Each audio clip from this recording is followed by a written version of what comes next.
Hello, today we will guide you through how to set up the chart of accounts in QuickBooks Online. To get started, open QuickBooks Online and make sure you are on the main dashboard. This is where you can access the tools you need to manage your company's settings and financial records.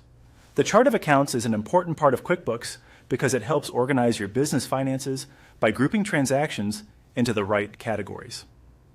Once you are in QuickBooks, look to the top right corner of the screen and click on Settings. This area contains many of the setup and management options for your account, including the section where you can create and manage financial accounts.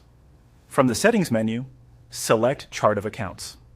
This will take you to the full list of accounts currently available in your QuickBooks file.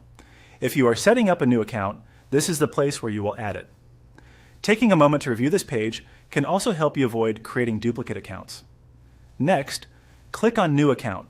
This opens the account creation window, where you will enter the details for the account you want to add.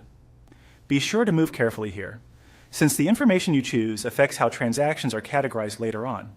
In the account name field, enter a sample name for the account. Choose a name that clearly describes the purpose of the account so it will be easy to recognize in reports and during everyday bookkeeping. Keeping names simple and consistent can make your records much easier to understand over time. After that, select the account type.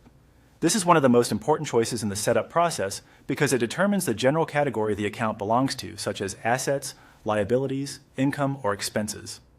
Selecting the correct account type helps ensure your financial reports are accurate and useful. Then, choose the detail type. This gives QuickBooks a more specific classification within the account type you selected. Think of this as refining the account so it fits more precisely into your bookkeeping structure.